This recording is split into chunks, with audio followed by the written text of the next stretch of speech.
Sisi nyumba zetu zilivyo, hakuna njia za kuathiri nyumba zetu isipokuwa miundombinu.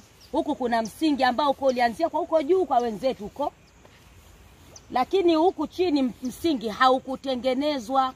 Kwa hiyo umekuwa unaathiri, maji yameshavuka, yameacha nafasi yake, yanaingia katika majumba yetu. Lakini nyumba zetu jinsi zilivyo zipo vizuri, na wala hakuna njia tunaweza tukapata tukaathirika kwa maji, isipokuwa ni miundombinu ya msingi. Kwa hiyo serikali tunaiomba mje mtutembelee huku chini, kata ya Kitongoni, maeneo ya Kabondo, forodha ya Ujiji. Mje kuangalie msingi ambao unaupitisha maji kupeleka ziwani, kutoa maeneo ya posta.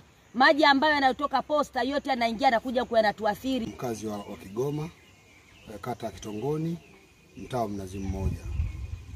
Hii inapatikana Ujiji. Leo tumepata mafuriko ya mvua ambayo imeanza kuanzia saa 7 mpaka saa 10. Kuna mfereji unaotoa maji kutoka posta. Maji hayo yanakusanyika kutoka Mwanga, Bakwata na Rusimbi. Makutano hayo yako posta.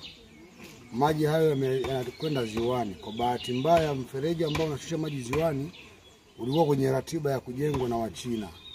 Wachina wametelekeza mtaro huo njiani. Leo maji yame-overflow, yamevunja mfereji huo, yamevamia.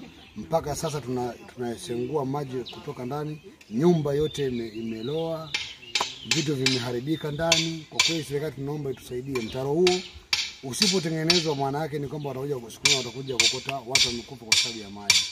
Maji ni mengi, maji yametuvamia, nyumba yote imezama kwenye maji. Mpaka sasa tuko kwenye hali mbaya sana. Tunaomba serikali, Mheshimiwa Rais, Mheshimiwa Mbunge, watuone. Hali ni mbaya sana hapa Kitongoni Ujiji. Yaani hali ni tete, hatuna cha kufanya. Tunaomba msaada wenu.